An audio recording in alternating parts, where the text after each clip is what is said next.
विधानसभा चुनाव जो अभी संपन्न हुए हैं और संपन्न होने के साथ कई चीज़ें निकल के आई हैं कि जहां पर बताया जा रहा था कि कांग्रेस अपने आप को स्थापित करने जा रही है, काफ़ी बड़े मैंडेट के साथ कांग्रेस को जनमत मिलने वाला है। लेकिन वहीं पर उसके उलटफेर होते हुए उसके विपरीत भाजपा ने अपने कद को बताते हुए अपनी स्थितियों को ऐसा स्थिर किया कि कांग्रेस जिस तरीके से पिछले चुनाव में, पिछले विधानसभा में जिस तरीके से लीड करी थी, उससे कई गुना पीछे जाके और रूलिंग पार्टी ने उनको, कांग्रेस को पीछे किया है। कांग्रेस अपने आप को बचा नहीं पाई है। जिस तरीके की आंधी इस बार शिवराज सिंह चौहान और उनकी भाजपा की चली है, अब हम इस चुनाव के विश्लेषण के लिए आए हैं और इस चुनाव का ख़ास मज़ा ये भी रहा है कि वोटर्स जो था वो खामोश थे। जिनने वोट किया है, बहुमत देने की कोशिश करी, बहुमत दिया है, वो खामोश थे। लेकिन कांग्रेस के में अभी देखा जाए तो काफ़ी कुछ बातें निकल के आ रही हैं, जहां पर ये भी बताया जा रहा है कि कहीं ना कहीं संगठन, कहीं ना कहीं कार्यकर्ता किस तरीके से हताश, निराश हुए हैं और किस तरीके से उनकी स्थिति है। हम इस विश्लेषण के लिए आज मौजूद हैं अमित कापरे जी के साथ, जो कि इटारसी में अपना एक बहुत बड़ा कद रखते हैं, एक वक्ता के तौर पे देखे जाते हैं। अलग अलग तरीके से विरोध किया है सरकार से, अपनी बात मनवाने के लिए, जनता के लिए लड़े हैं। और हम उनसे पूछेंगे कि इस चुनाव को वो किस तरीके से देखते हैं और वो क्या कहते हैं कि ये चुनाव के जो परिणाम है वो किस तरीके से आए और इस परिणाम को वो किस तरीके से देखते हैं। सर, आपका सबसे पहले स्वागत है। और मैं जानना चाहूँगा कि जिस तरीके से अभी चुनाव हुए हैं, चुनाव संपन्न हुए हैं, कांग्रेस को जो जनाधार मिला है, जो मैंडेट मिला है, और उसके विपरीत भाजपा को जिस तरीके का प्रचंड बहुमत मिला है, इसके बारे में आप क्या कहेंगे? इस चुनाव को आप कैसे देखते हैं? आपके प्रश्न का जवाब मैं एक शेर के माध्यम से देना चाहूँगा। ताजुल भाई, हुआ है और भी जाहिल पढ़ा लिखा ज़माना, हुजूर आप तो कहते थे कि रोशनी होगी। क्या बात। देखिए, जहलियत की बात मैंने यहाँ पे करी है। मैं वैचारिक जहलियत की यहाँ पे बात कर रहा हूँ। मृत्यु हमारे चारों तरफ मंडरा रही है, जैसा मैं देख सकता हूँ। पिछले विधानसभा के पिछले 25-30 साल के होशंगाबाद नर्मदापुरम हमारी विधानसभा के परिणामों पर मैं वैचारिक मृत्यु की बात कर रहा हूँ। और मैंने बताया कि चारों तरफ मृत्यु मंडरा रही है, चाहे वो इब्ने आदम की मौत हो या अच्छे विचारों की मौत। हमें केवल वैचारिक मृत्यु से बचने का मैं संदेश देना चाह रहा हूँ मेरे युवा साथियों को, कांग्रेस साथियों को। निश्चित बात है कि हम लोग निराश हुए, हताश हुए हैं कार्यकर्ता के रूप में, लेकिन वैचारिक मृत्यु कई नस्लों को तबाह कर सकती है। फिर भी अल्टीमेटली बहुमत तो आया है और मैं दुनिया के उस बहुमत से वास्ता रखता हूँ जो उदास है, निराश है, खामोश है, प्यासा है इतने सारे चश्मों के बाद भी। अच्छा सर, एक चीज़ और जानना चाहेंगे।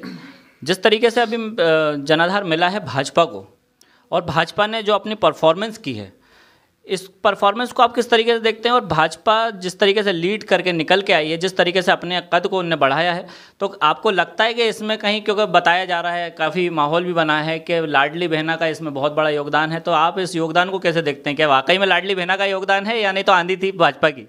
देखिए, लाडली बहना ने वास्तव में काम किया, इस मामले में कोई दो राय नहीं। हम लोग अपना मैनिफेस्टो एक्चुअली ठीक से लोगों तक पहुंचा नहीं पाए, मुझे ऐसा लगता है। आपके प्रश्न के जवाब के पहले एक बात और आपके संज्ञान में लाना चाह रहा था, एक जानकारी आपको देना चाह रहा हूँ।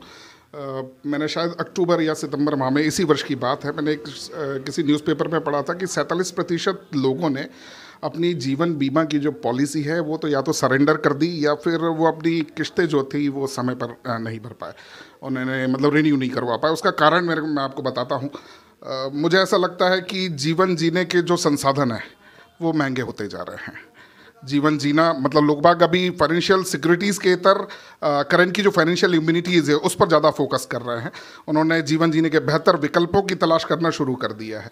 उनका, कई लोगों का तो ये भी कहना है कि हम भविष्य तो तब देखेंगे जब वर्तमान में हम जीवित रह पाएंगे। ऐसे समय में जब लोगों के जीवन बद से बदतर होते जा रहे हैं, उन्होंने पेट्रोल, गैस, दाल, महंगाई ये सब नहीं दिख रही है। उन्हें नगद में आए हुए 1200 रुपये जो लाडली बहना के हैं उन चीज़ों पर त्यौहार से पहले भी आना एक हाँ, आप कह सकते हैं। ऐसे समय में जब लोगों के जीवन बद से बदतर हैं, बदतर हालातों में है, उन्हें पेट्रोल नहीं दिख रहा है, उन्हें तुअर महंगी होती है, तुअर दाल नहीं दिख रही, महंगाई नहीं दिख रही, उन्हें हाथ में नगद आए हुए जो 1200 रुपये हैं उनसे सरोकार है। इससे नहीं कि पीछे से उनके पीछे से जेब काट ली जा रही है। जिन्हें आने वाले भविष्य से सरोकार नहीं है, ऐसे में मैनिफेस्टो कुछ काम करेगा ये कह नहीं सकते। हाँ, आपका कहना बिल्कुल सही है, हम लोग अपना मैनिफेस्टो बहुत अच्छी तरीके से डिलीवर नहीं कर पाए। लाडली बहना का असर रहा है, बिल्कुल, इस चीज़ को मैं मानता हूँ। मैं दूसरी एक चीज़ और पूछना चाहूँगा, क्योंकि आप मैनिफेस्टो की बात, मैं उसी सवाल पे आ रहा हूँ, उसी सवाल की तरफ आ रहा हूँ क्योंकि आपको सबसे पहले तो मैं सर ये जानना चाहूँगा कि आपको क्या लगता है कि कांग्रेस का जो वचन पत्र जो था वो उसकी खूबसूरती क्या थी? सबसे पहले तो ये देखिए, सबसे बड़ी योजना है चिरंजीवी योजना। इसकी जैसी मतलब चिकित्सा सुविधा योजना ना मध्य प्रदेश में कभी आई है। राजस्थान का आप एक बड़ा उदाहरण ले लें, 25 लाख रुपए का उसमें बीमा है। लेकिन सर राजस्थान में भी बुलेट फेल हुए। लोगों में सर इस बार एक नैरेटिव था बदलाव का। राजस्थान की परिपाटी रही है, आप कितना भी अच्छा आप वहाँ पे परफॉर्मेंस कर लें, लेकिन वो अगली बार सरकार बदल देते हैं। ओपीएस एक बड़ा मुद्दा था। ओपीएस के साथ साथ युवाओं को परमानेंट नौकरी नहीं चाहिए, उन्हें अग्निवीर जैसे काम पसंद है। आप भ्रष्टाचार, ओबीसी, दलित सुरक्षा की बात कर ले, मध्य प्रदेश में ताज़ा ताज़ा उदाहरण आपने देखा है। किसानों के लिए एमएसपी, खाद, बीज, कीटनाशक, पशु, बिजली, इन सारी चीज़ों को दरकिनार कर दिया। देश में उन लोगों को मध्य प्रदेश के लोगों को नए संस्थान खोलने वाली पार्टी नहीं, संस्थान बेचने वाली पार्टी चाहिए। स्वतंत्र पत्रकारिता नहीं चाहिए, गोदी मीडिया चाहिए। तो आपको सर तो आखिर एक चीज़ और इसके बीच में एक सवाल और भी उठता है कि आपको क्या लगता है कि इतना जब खूबसूरत था वचन पत्र तो इसको पार्टी किस तरीके से डिलीवर नहीं कर पाई, क्योंकि पार्टी के वहाँ कहाँ पीछे रह गई है? देखिए, केंद्रीय नेतृत्व का इसमें कोई दोष नहीं है। मैं समझता हूं कि लोकल लेवल पर कांग्रेसियों ने ठीक से काम नहीं किया। घर घर तक इसको पहुंचाना चाहिए और इस बात को मानने में भी मुझे कोई दो मत नहीं है कि जिस तरह भाजपा का संगठन काम करता है उस तरीके से कांग्रेस का संगठन को काम करना चाहिए। ग्राउंड लेवल पर, पार्षद लेवल पर, पन्ना प्रभारी लेवल पर जब तक हम लोग उतरेंगे नहीं, पार्टी की दुर्दशा हमेशा होती रहेगी। तो सर आपको लगता है कि ये जो आपका जो कांग्रेस का जो वचन पत्र था ये वाकई में डिलीवर्ड नहीं हो पाया? बिल्कुल, परिणाम तो यही बताते हैं। अच्छा, अब मतलब अपन एक दूसरे एंगल को भी हम उसमें शामिल करते हैं कि एक बहुत बड़ी जो अगर देखा जाए तो भारत जोड़ो यात्रा, मैं उस बारे में भी जिक्र करना चाहूँगा आपसे, क्योंकि जहाँ तक ये बताया कि मैनिफेस्टो नहीं पहुँचा पाए हम, हमारे कार्यकर्ता जो हैं वो उस तरीके से बता नहीं पाए और हमारे पास इतने, लेकिन आप वहीं पर केंद्रीय नेतृत्व में अगर देखा जाए राहुल गांधी ने एक बहुत बड़ी महत्वाकांक्षा के तरीके से एक अपना भारत जोड़ो यात्रा की शुरुआत की, जिसमें बहुत हद तक असर भी किया। कर्नाटक के परिणाम आप देखें, तेलंगाना में परिणाम आप अभी इस बार आए हैं, काफ़ी कुछ फ़र्क भी दिखा और यूथ जो है वो बहुत आगे बढ़ के आया। तो लेकिन उसके बाद भी अगर ये चीज़ अगर यहाँ खामी रह गई है तो आपको क्या लगता है कि क्यों खामी रह गई है, किसका दोष है ये? भारत जोड़ो यात्रा राहुल जी का एक बहुत बड़ा गेम चेंजर यात्रा थी। वो जिसने उनके खुद के एक नैरेटिव को भी चेंज किया। हाँ, खुद को भी स्थापित किया। राहुल जी ने अल्टीमेटली भारत जोड़ो यात्रा के माध्यम से अपने आप को स्थापित कर लिया। इतना बड़ा खुद को अपने पार्टी में सबसे बड़ा कद उन्होंने ले आया, नो डाउट।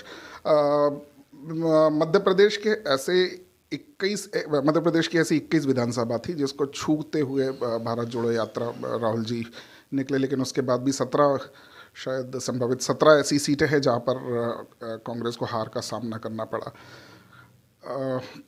वरिष्ठ नेतृत्व मध्य प्रदेश सरकार, कमलनाथ जी या वहाँ के लोकल लोग जितने उत्साह से शामिल हुए उसको हम वोट में परिवर्तित नहीं कर पाए। ये हमारी सबसे बड़ी खामी है। आपके पिछले प्रश्न में मैंने इस बात का भी जवाब मैं दे चुका हूँ कि क्यों हम लोग हारे। उसका सीधा कारण है लोगों तक व्यक्तिगत हम लोगों की पहुँच नहीं हो पाई, या हम अपनी बातों को लोगों तक सही तरीके से डिलीवर नहीं कर पाए। अच्छा सर, काफ़ी समय से विपक्ष में हम कांग्रेस जो है वो काफ़ी समय से विपक्ष में है और विपक्ष में बैठ के अब ये फिर मौका जो है वो सिर्फ विपक्ष में रहने का। पहले तो विपक्ष में तादाद आपकी काफ़ी ज़्यादा थी, लेकिन इस बार विपक्ष में भी तादाद बिल्कुल आधी हो गई है। तो इसको आप किस तरीके से देखते हैं? फिर विपक्ष में बैठना आपको कैसा लगता है? क्या कहेंगे? देखिए, संविधान, लोकतंत्र और नागरिक अधिकारों को खतरे में देख कई लोग एक पड़ाव में मात खाए हुए हैं और उनमें से एक मैं भी हूँ। मैं भी मात खाया हुआ हूँ, लेकिन मैं हमेशा से मानता हूँ कि ठोकरें खाने के बाद इंसान की फितरत है कि वो बार बार खड़ा होता है। यही ठोकरें हमें संभलने का मौका देती हैं और बार बार अवसर पैदा करती हैं। तो जो वक्त रहते नहीं संभलते उन्हें मुँह पे खानी पड़ती है, जो हमने अभी खाई। हो सकता है इसके बाद हम संभल जाएँ। कांग्रेस को संगठनात्मक रूप से नए सिरे से विचार करना पड़ेगा। हाँ, खाने से याद आया कि विचारों की भूख 5 किलो राशन से नहीं मिटती है, बल्कि शारीरिक भूख इतनी बढ़ जाती है कि कई पीढ़ियों का भविष्य निकल जाती है।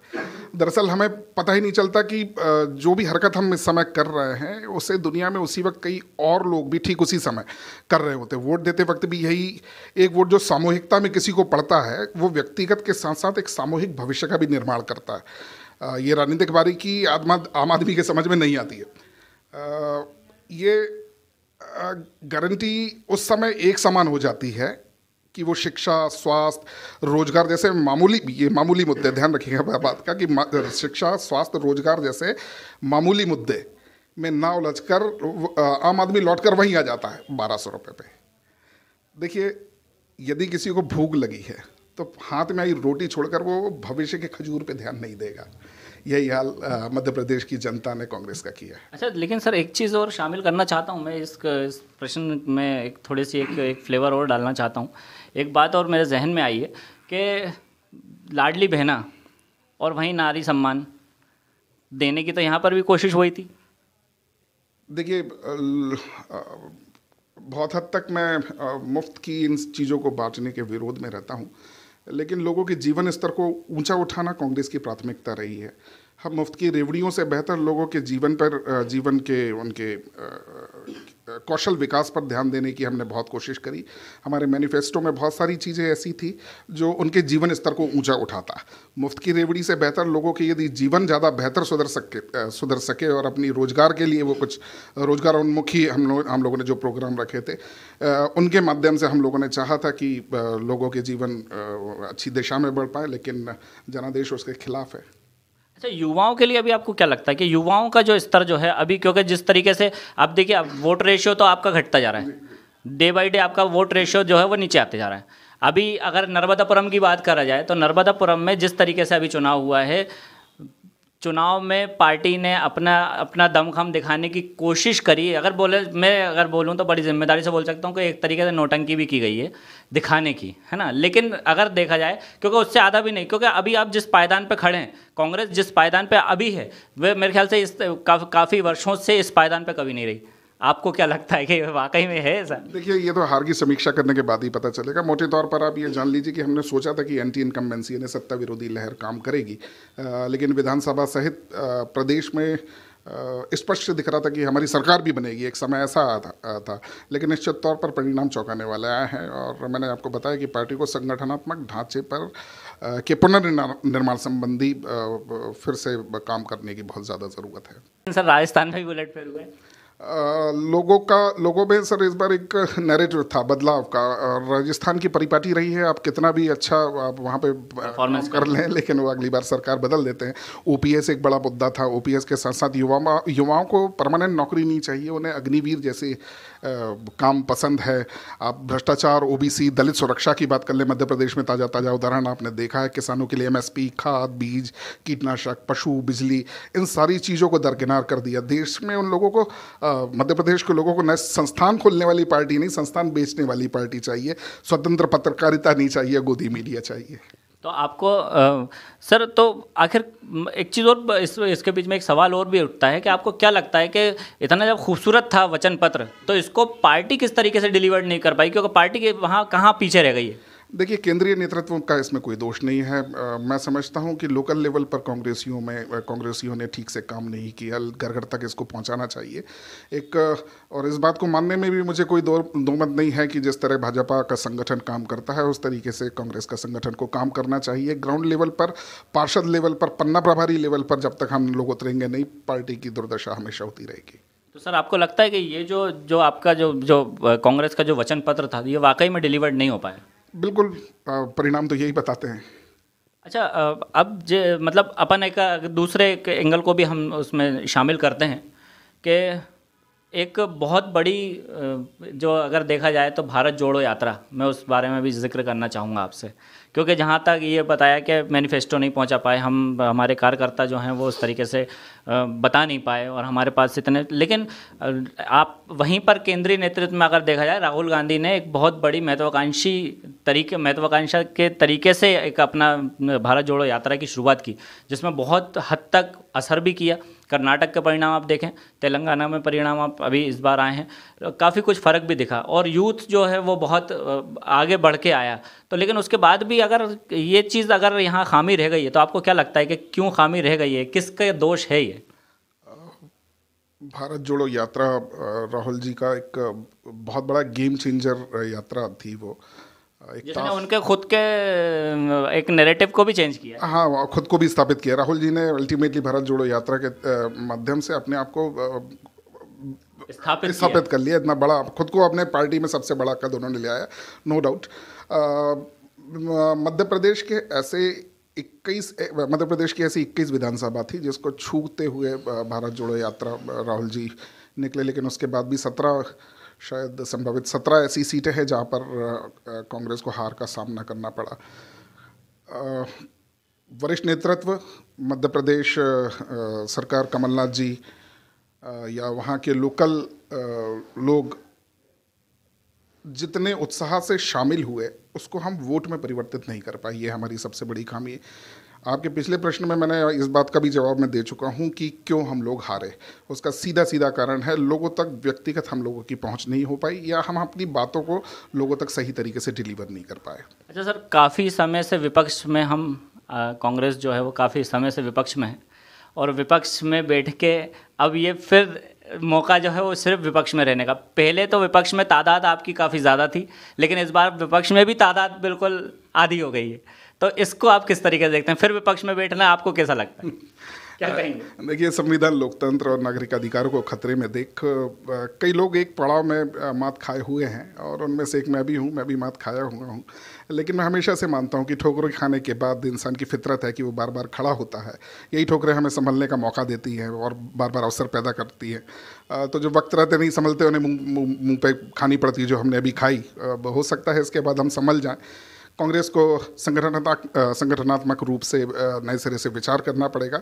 हाँ, खाने से याद आया कि विचारों की भूख 5 किलो राशन से नहीं मिटती है, बल्कि शारीरिक भूख इतनी बढ़ जाती है कि कई पीढ़ियों का भविष्य निकल जाती है।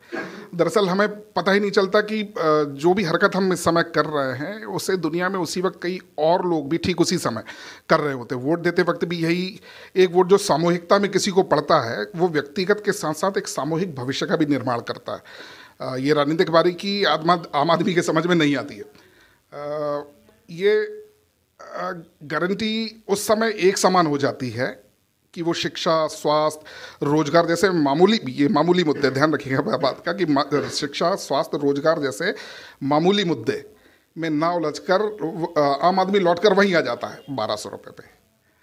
देखिए, यदि किसी को भूख लगी है तो हाथ में आई रोटी छोड़कर वो भविष्य के खजूर पे ध्यान नहीं देगा। यही हाल मध्य प्रदेश की जनता ने कांग्रेस का किया है। अच्छा, लेकिन सर एक चीज़ और शामिल करना चाहता हूँ मैं इस प्रश्न में, एक थोड़ी सी एक फ्लेवर और डालना चाहता हूँ। एक बात और मेरे जहन में आई है कि लाडली बहना और वहीं नारी सम्मान देने की तो यहाँ पर भी कोशिश हुई थी। देखिए, बहुत हद तक मैं मुफ्त की इन चीज़ों को बांटने के विरोध में रहता हूँ, लेकिन लोगों के जीवन स्तर को ऊंचा उठाना कांग्रेस की प्राथमिकता रही है। हम मुफ्त की रेवड़ियों से बेहतर लोगों के जीवन के उनके कौशल विकास पर ध्यान देने की हमने बहुत कोशिश करी।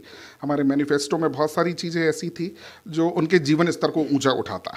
मुफ्त की रेवड़ी से बेहतर लोगों के यदि जीवन ज़्यादा बेहतर सुधर सके और अपनी रोजगार के लिए वो कुछ रोजगार उन्मुखी हम लोगों ने जो प्रोग्राम रखे थे, उनके माध्यम से हम लोगों ने चाहा था कि लोगों के जीवन अच्छी दिशा में बढ़ पाए, लेकिन जनादेश उसके खिलाफ है।